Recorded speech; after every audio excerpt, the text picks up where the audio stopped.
ఓం శ్రీకృష్ణ సద్గురు పరబ్రహ్మణే నమః. ఓం సచ్చిదానంద రూపాయ కృష్ణాయ క్లిష్టహారిణే నమో వేదాంత వేద్యాయ గురవే బుద్ధి సాక్షిణే. ఓం సశంఖ చక్రం సకిరీట కుండలం సపీతవస్త్రం సరసీరుహేక్షణం సహార వక్షస్థల కౌస్తుభశ్రియం నమామి విష్ణుం శిరసా చతుర్భుజం. శ్రీ మహాభాగవతము చతుర్దస్కందము. ధ్రువుడు శ్రీహరిని గురించి ఈ విధంగా స్తుతిస్తూ ఉన్నాడు. ఓ పరమాత్మ, మానవులు, దేవతలు, పశుపక్ష్యాదులు, మృగాలు, రాక్షసులు, పాములు, పక్షులు మొదలగు ప్రాణులతో నిండి ప్రకృతి పురుషులతో కూడా మహత్తు మొదలైనటువంటి కారణమైన విరాట్ విగ్రహాన్ని నేను ఎరుగుదును. కానీ నిత్య కళ్యాణప్రదము, సతతము ఐశ్వర్య సంపన్నమై శబ్దము మొదలైన వ్యాపార శూన్యమైన బ్రహ్మస్వరూపాన్ని నేను ఏమాత్రము ఎరుగను. ఓ నిర్మల స్వరూప, సంసార భయాన్ని పోగొట్టేవాడా, మునుల చేత స్తుతించబడేవాడవు, సతతము భాగ్యము కలిగిన వాడవు. ఓ రామా కళత్ర, నలిన నేత్రుడవు నీవు.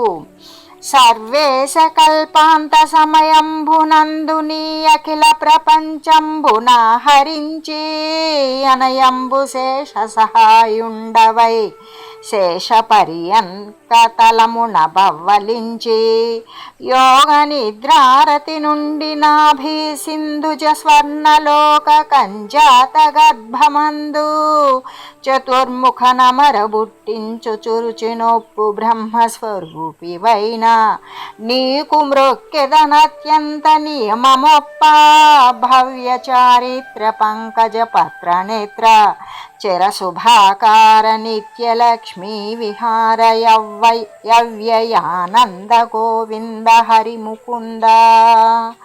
ఓ సర్వేశ్వర, కల్పాంత సమయంలో ఈ ప్రపంచమంతా లోపలికి లాక్కుని ఎల్లప్పుడూ కూడా శేషతల్పం మీద పవలించి యోగ నిద్రలో ఉండి నీ నాభి కమలం నుండి చతుర్ముఖుని పుట్టిస్తావు. అటువంటి నీకు నియమంగా భక్తితో నమస్కరిస్తూ ఉన్నాను. అలా యోగ నిద్రలో ఉన్న ప్రాణుల కంటే విలక్షణంగా ఉంటావు. ఎలా అంటే బుద్ధి యొక్క అవస్థాభేదాలకు నీవు సాక్షి స్వరూపుడువు, అతీతుడువు. అఖండమైన నీ స్వశక్తి చేత లోకపాలన కోసం చేసే యజ్ఞంలో అధిష్ఠాతగా ఉండేవాడవు. కాబట్టి నీవు నిత్యముక్తుడవు, పరిశుద్ధుడవు, సర్వజ్ఞుడవు, ఆత్మవు, కూటస్థుడువు, ఆదిపురుషుడువు, భగవంతుడవు, త్రిగుణాలకు అధిపతివై ప్రవర్తిస్తావు. భాగ్యహీనమైన జీవునిలో నీ గుణాలు ఉండవు. విరుద్ధగతి కలిగిన వివిధ రకాల శక్తులు కలిగిన అవిద్య మొదలైనవి ఏ సర్వేశ్వరునిలో వరుసగా లీనమవుతూ ఉంటాయో అటువంటి ఏకము, అనంతము, ఆద్యము, ఆనందమాత్రము, అవికారము అయిన పరబ్రహ్మమునకు నేను నమస్కరిస్తూ ఉన్నాను. ఓ దేవాదిదేవ, నీవు సర్వవిధ ఫలం అని భావించే నిష్కాములకు పరమార్థమైన ఫలం నీ పాద పద్మసేవయే. ఇట్లా నిశ్చితమైన సకాములైనటువంటి దీనులను ఎలాగైతే గోవు తన దూడకు పాలు ఇస్తూ కూడా తోడేలు మొదలగు వాటి నుండి రక్షిస్తూ ఉంటుందో అలాగే వారి కోరికలను తీరుస్తూనే సంసార భయాన్ని పోగొడుతూ ఉంటావు అని ఇట్లు సత్య సంకల్పం గల జ్ఞాని అయిన ధ్రువుని చేత స్తుతింపబడ్డాడు శ్రీహరి. స్తుతించబడి సేవకులపై ప్రేమ గల భగవంతుడు సంతోషించి ధ్రువునితో ఇలా అంటూ ఉన్నాడు. ధీరవ్రత రాజన్య కుమారక నీ హృదయమందు మసలిన కార్యం భారూడిగా నెరుంగుదు నారయనది వందరాణిదైనన్నిత్తున్. ఓ రాజకుమారా, నీ మనసులోని అభిప్రాయము బాగా తెలియదును. అది పొందరానిదైనప్పటికీ కూడా నేను ఇస్తాను.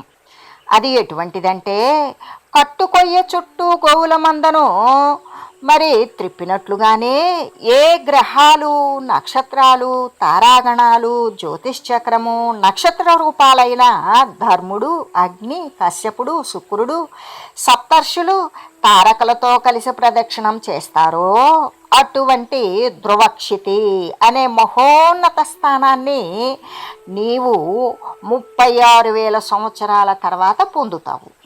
అది ఎవరికీ అందదు, ఇతరులు ఎవరూ ఎక్కనిది, ప్రళయంలో కూడా నశించకుండా ప్రకాశిస్తూ ఉంటుంది. అంతవరకు నీ తండ్రి రాజ్యాన్ని నీవు జనరంజకంగా ధర్మ మార్గాన పాలిస్తావు, ఇంద్రియాలను జయిస్తావు. తండ్రి అడవికి వెళ్ళి వానప్రస్థాశ్రమం స్వీకరించాక నీ తమ్ముడు ఉత్తముడు వేటకై అడవికి వెళ్ళి చనిపోతాడు. వాడు చనిపోగా అతనిని వెతుకుతూ అడవులకు వెళ్ళి అతని తల్లి తావాగ్నిలో పడి కాలిపోతుంది. అనఘాత్మ మరి నీవు యజ్ఞ రూపుండనదగు నన్ను సంపూర్ణ దక్షిణంబులగు మఖంబుల చేత నర్చించి సత్యంబులగునిహ సౌఖ్యంబులనుభవించి అంత్యకాలమున నన్నాత్మదలంచుచు మరి సర్వలోక నమస్కృతమును మహిబునరావృత్తిరహితంబు సప్తర్షి మండలోన్నతమగు మామకీన పదముదగా బొందగలవని పరమ పురుషుండతని అభిలషితార్థంబులద్దినిచ్చి యతండుగనుగొనుచుండంగనాత్మపురికి గరుడ గమనుండు వెంచేసె కౌతుకమునా. ఓ పుణ్యాత్మ, యజ్ఞపురుషుడైన నన్ను సంపూర్ణ దక్షిణలతో యజ్ఞాలతో అర్చిస్తావు, సౌఖ్యాన్ని పొందుతావు. అంత్యకాలంలో నన్ను మనసులో స్మరిస్తూ సకల లోకాల చేత నమస్కరించబడే మరి పునరావృత్తి లేనటువంటి సప్తర్షి మండలం ఏదైతే ఉంటుందో దానికి పైన ఉండే నా స్థానాన్ని నువ్వు పొందుతావు అని కోరిన కోరికలు ఇచ్చాడు. ఇచ్చి ధ్రువుడు చూస్తూ ఉండగానే విష్ణుమూర్తి తన పట్టణానికి వెళ్ళాడు. అంత ధ్రువుండును బంకేరుహాక్షపాద కమల సేవోపపాదిత ఘన మనోరథముల ధనరియు ధనదు చిత్తంబులోన దుష్టి బొందక చనియే విశిష్ట చరిత.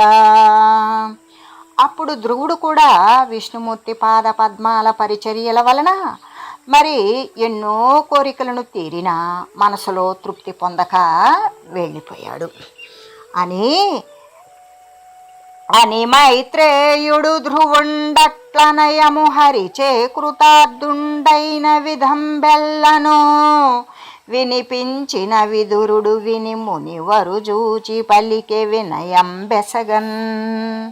అలా ధ్రువుడు కృతార్థుడైన విధమంతా కూడా మైత్రేయుడు తెలియజేశాడు. మైత్రేయుడు ధ్రువుని యొక్క కృతార్థుడైనటువంటి విషయాన్ని విని విదురుడు మైత్రేయునితో వినయంగా ఈ విధంగా అంటూ ఉన్నాడు. ముని నాయక విను కాముక జన దుష్ప్రాపంబు విష్ణు చరణాంబురుహార్చన ముని జన సంప్రాప్యముననగల పంకేరుహాక్షున వ్యయ పదమున్. మునీశ్వర విను అని చెబుతూ కాముకులు పొందలేనిది విష్ణు భక్తులు పొందగలిగేది అయినా నారాయణ శాశ్వతమైన స్థానాన్ని ధ్రువుడు పొందాడు కదా. ఎన్నో జన్మలెత్తితేనే కానీ పొందలేని స్థానాన్ని ఒక్క జన్మలోనే పొందాడు కదా. తన కోరిక సిద్ధించలేదని ధ్రువుడు ఎందుకు అనుకున్నాడు అనగానే మైత్రేయముని ఇలా అంటూ ఉన్నాడు. అనఘపిన తల్లిదన్ను బల్కిన దురుక్తి బాణవిద్ధాత్ముడగుచూ దద్భాషణములు చిత్తమందుదలంచుట చేసి ముక్తి ఘోరమికినాత్మలో వగగూరుచుండే.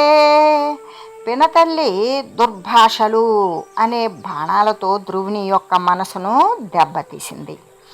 ఆ దెబ్బతిని ఆ మాటలే మనసులో భావిస్తూ ఉండడం చేత ముక్తి కోరలేకపోయానే అని మనసులో ధ్రువుడు పరితపిస్తూ ఉన్నాడు.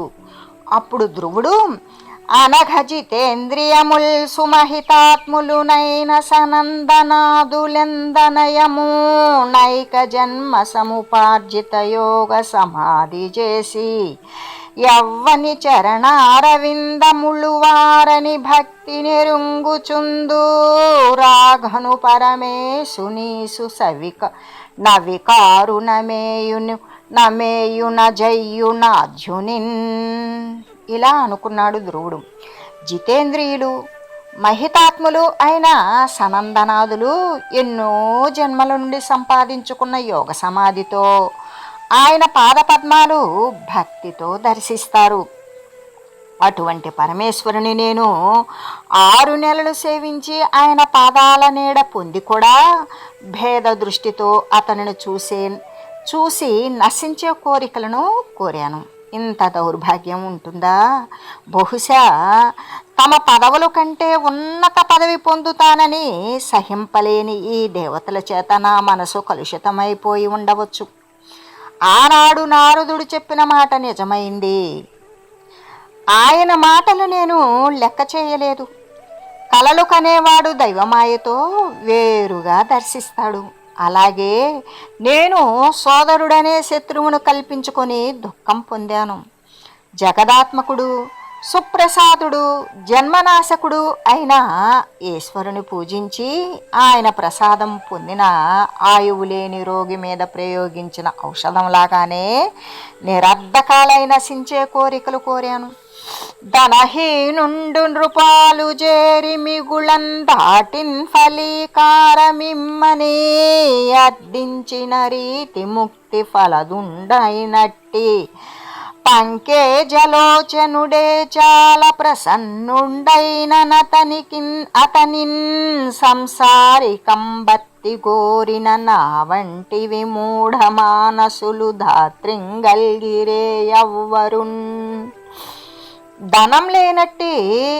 ధనం లేనివాడు రాజును చేరి ధాటిగా ధాన్యపు గింజలు ఇమ్మని అర్థించినట్లుగానే ముక్తి ఫలం ఇవ్వగలిగిన పద్మాక్షుడే ప్రసన్నుడైతే అతనిని సాంసారికమైన పదార్థాలు కోరిన నా వంటి మూఢులు భూమి మీద ఎక్కడైనా ఉంటారా అని విచారించాడు ధ్రువుడు.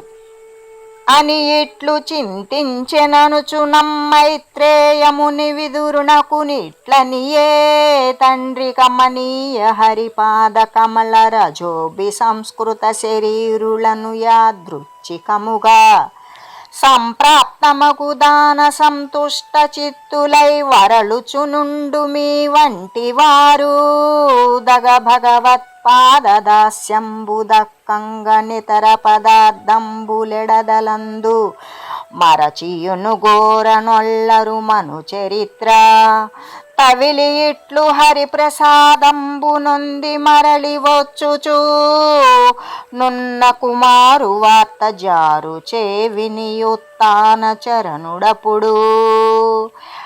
ఈ విధంగా ధ్రువుడు విచారించాడు అంటూ మైత్రేయుడు విదురునితో అన్నాడు. అన్ని తండ్రి, శ్రీహరి యొక్క పాదపద్మ పరాగంతో పవిత్రమైన శరీరం కలవారు కోరకుండా దొరికే వానితోనే తృప్తి పడతారు. భగవంతుని పాదసేవ తప్ప మరొకటి కోరరు. హరి అనుగ్రహం పొందిన కొడుకు వస్తున్నాడన్న వార్త చారుల ద్వారా విన్నాడు ఉత్తానపాదుడు. అప్పుడు మనసులో ఇలా అనుకున్నాడు. చచ్చిన వారలు క్రమ్మరవచ్చుటయే కాక ఇట్టి వార్తలు గలవే నిచ్చలున మంగళుడనగు నిచ్చట మరి నాకు శుభములేల ఘటించున్. చనిపోయిన వారు తిరిగి వస్తారా? ఇటువంటి ఆశ్చర్యం ఎక్కడైనా ఉంటుందా? నేను ఎంతో నిర్భాగ్యుణ్ణి. నాకు అంతటి భాగ్యం ఎలా లభిస్తుంది? అని విశ్వసింపకుండియు మనమున నారదుడు కుమారుడు వేగంబున రాగలడనుచును బలికిన బలుకులు దలంచి నమ్మి కృతకృత్యుండై అని నమ్మకపోయినా మనసులో ఆ నారదుడు కుమారుడు వేగంగా వస్తాడు అని చెప్పిన మాటలను నమ్మి ఉన్నాడు. నమ్మి తన సుతుని రాక చెప్పినగనునకు ధనములును మౌక్తికపు హారములున్ మనుమలరనిచ్చి తనయుని గనుగొను సంతోషమాత్మగడలు కొనంగన్. తన కొడుకు రాకను గురించి చెప్పిన వానికి ధనాన్ని ముత్యాల హారాలను ఇచ్చి కొడుకును చూడాలి అనే కుతూహలం పొంగి పొరలగా వలను మీరిన సైంధవంభుల బూంచిన గణకరథంబు నుత్కంఠనెక్కి బ్రాహ్మణ కుల వృద్ధ బంధు జనామాచ్య పరివృతుండగుచు విస్ఫురణ మెరసి బ్రహ్మనిర్ఘోషతూర్యస్వన శంఖకాహళ వేణురవములందంద చెలగా శిబికలెక్కియు విభూషితలై సునీతి సురుచులుత్తముండు నారూఢి నడవా గరిమదీపింపనతి శీఘ్ర గమనమొప్ప నాత్మనగరంబు వెలువడి అరుగుచుండి బలసి నగరోపవన సమీపంబునందు వచ్చు ధ్రువుగని మేధినీశ్వరుడునంతా. కుతూహలంతో వేగం కలిగినటువంటి గుర్రాలను పూంచాడు. ఆ పూంచబడినటువంటి బంగారు రథాన్ని ఎక్కి బ్రాహ్మణులు కులవృద్ధులు బంధువులు అమాత్యులతో కూడా కదిలాడు. వేదఘోషలు మంగళవాద్య ధ్వనులు శంఖము కాహళ వేణునాదాలు అంతటా వినిపిస్తూ ఉన్నాయి. పెద్ద భార్య సునీతి చిన్న భార్య సురుచి శిబికలెక్కారు. మధ్యలో ఉత్తముడు ఉన్నాడు. శీఘ్రంగా తన నగరం వెలువడి ఉపవనం సమీపంలో ధ్రువుడు వస్తూ ఉన్నట్లు తండ్రి అయిన ఉత్తానపాదుడు చూశాడు.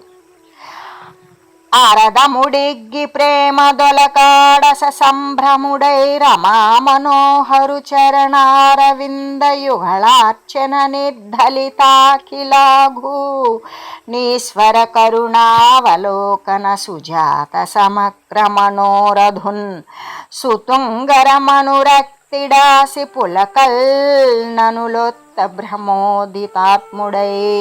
వెంటనే ప్రేమతో రథాన్ని దిగి ధ్రువుణ్ణి సమీపించాడు. అతడు విష్ణుని పాదపద్మాలను అర్చించి కోరికలు తీరినవాడు. భగవంతుని కరుణా దృష్టితో పాపాలన్నీ పోయి కోరికలు తీరిన ఆ ధ్రువుని ఎంతో అనురాగంతో సమీపించాడు. శరీరం గగురు పొడిచింది. ఎంతగానో సంతోషించాడు. బిగియ కౌగిట చేర్చి నెమ్మొగముని విరిసిరము మూర్కొని చువుకంబు సేతబునికి అవ్యయానంద బాష్పధారాభిషిక్తు చేసి ఆశీర్వదింపనా చిరయసుండు. అప్పుడు ఉత్తానపాదుడు ధ్రువుణ్ణి గాఢంగా కౌగిలించుకున్నాడు. ముఖమంతా నిమిరాడు. శిరస్సు మూర్కొన్నాడు. కొడుకు యొక్క చుబుకం చేతితో పునికి పుచ్చుకున్నాడు. ఆనంద బాష్పాలతో కొడుకును అభిషేకించాడు. తన్మయత్వంతో ఆశీర్వదించాడు. జనకుని ఆశీర్వచనములనయముగై కొని ప్రమోది అయి తత్పదముల్దన ఫాలతలము సోకగా వినతులు గావించి భక్తి విహ్వలుడగుచున్. చిర యశస్వి అయిన ధ్రువుడు తండ్రి యొక్క ఆశీస్సులను పొంది సంతోషించి తండ్రి పాదాలకు తన నుదురు సోకేటట్లుగా భక్తితో పరవశించిపోయి నమస్కరించాడు. అంతనా సజ్జనాగ్రణి అయిన ధ్రువుడు దల్లులకు భక్తి వినతులు దగను నచ్చి సురుచుకుని మ్రొక్కనర్భకు జూచి ఎత్తిన గుమోమం మొగంభున నాలింగణంబు చేసి. వెంటనే సజ్జనాగ్రణి అయినటువంటి ధ్రువుడు తల్లులకు భక్తితో నమస్కరించాడు. సురుచికి నమస్కరిస్తే కుమారుని నవ్వు ముఖముతో కౌగలించి కరమొప్పనానంద గద్గద స్వరమున జీవింపుమనుచునాశీర్వదించే భగవంతుడెవ్వనిపై మైత్రి వాటించు సత్కృపా నిరతి ప్రసన్నుడగుచు నతనికి దమయంతననుకూలమయ్యుండు సర్వభూతంబులు సమతజ్బేర్చి మహిదలబోయ నిమ్న ప్రదేశములకు ననయంబు జేరుతోయదముల పగిది గానఘనునమ్మ మహాత్ముని గారవించే సురుచి పూర్వంబుదలపక సుజన చరిత విష్ణు భక్తులు ధరణు పవిత్రులగుట వారి కలుగరు ధరణి నెవ్వారు మరియు ఆనందంగా గద్గద స్వరంతో చిరంజీవా అని సురుచి ధ్రువుణ్ణి ఆశీర్వదించింది. భగవంతుడు దయతో ఎవని మీద మైత్రి పాటిస్తాడో అతనికి ప్రాణులన్నీ సమబుద్ధితో తమంత తామే అనుకూలమై ఉంటాయి. పల్లపు ప్రదేశాలకే నీరు చేరుతుంది. అలాగే సురుచి పూర్వపు విషయం స్మరించలేదు. ఆ మహాత్ముని గౌరవించింది. అంతేకాదు విష్ణు భక్తులు పవిత్రులు, అందుచేత ఎవరూ వారి మీద కోపించలేరు. అందుచేత ఉత్తముడు ధ్రువుడు పరస్పరం కౌగిలించుకున్నారు. వారి శరీరాలు పులకరించాయి, ఆనంద భాష్పాలు రాలాయి. సునీతి కూడా తన ప్రాణాల కంటే ప్రియుడైన కొడుకును కౌగిలించుకుని వాని స్పర్శతో ఆనందాన్ని పొంది శోకం వదిలివేసింది. ఆనంద భాష్పాలతో తడిసిన చనుబాలు స్రవించాయి. ఉన్నత సంతోషముప్పతిల్లగ బౌరజనములా ధ్రువు తల్లి నెనయజూచి తొడరిన భవదీయ దుఃఖనాశకుండైన ఇట్టి తనూచుడెందేని బెద్ద కాలంబు క్రిందట గడిగి నష్టుండైన వాడిప్పుడు నీ భాగ్యవశము చేత ప్రతిలబ్ధుడయ్యడు నితడు భూమండలమెల్లను రక్షించు నిద్ధ మహిమ గమలలోచను జింతించు ఘనులు లోక దుర్జయంబైన ఎట్టి మృత్యువును గెల్తురట్టి ప్రణతార్తిహరుడైన యబ్జనాభుడద్ది నీ చేత పూజితుండగుట నిజము. పౌరులంతా ఎంతో సంతోషించారు. ధ్రువుని తల్లి అయిన సునీతిని చూసి చాలా ఇలాగా ప్రశంసించారు.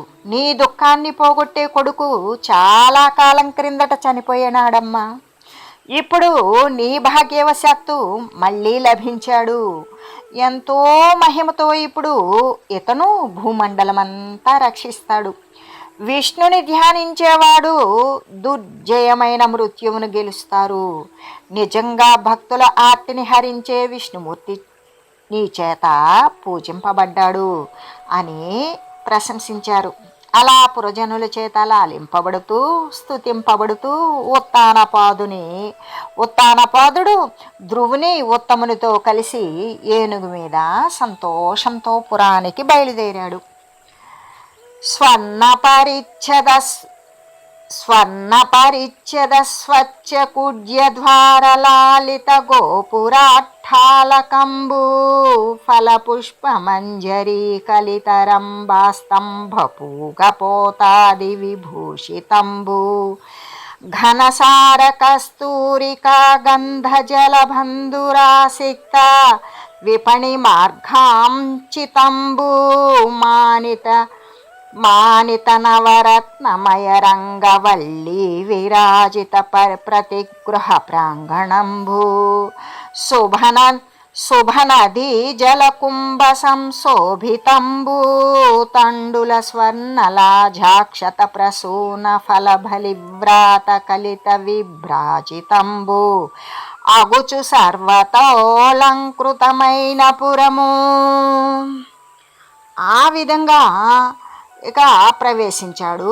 ఆ రాజమార్గంలో ప్రవేశించి హరిమధ్యల్ పురకామిని తతులు సౌదాఘ్రంబులందుండి భాస్వర సిద్ధార్థ ఫలాక్షత ప్రసవ దూర్వ్రాత తద్యంభువుల్ గరవళ్ళి మణిహేమ కంకణ ఝణత్కారంబు శోభిల్ల జల్లిరి యా భాగవతోత్తమోత్తమునిపై లీలా ప్రమేయంబుగన్.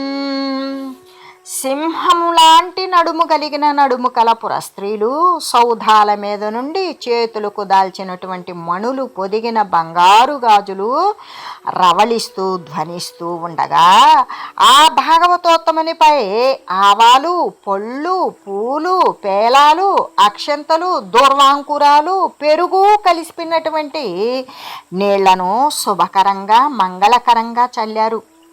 ఇలా వాత్సల్యంతో చల్లుతూ యథార్థంగా ఉండేటువంటి దీవెనలనే ఇస్తూ సువర్ణ పాత్రలలో మణిదీపాలతో కూడి నీరాజనాలను కూడా ఇచ్చారు. అంత ధ్రువుడు పురజనులతో, మిత్రులతో, అమాత్యులతో, బంధువులతో కలిసి వచ్చాడు.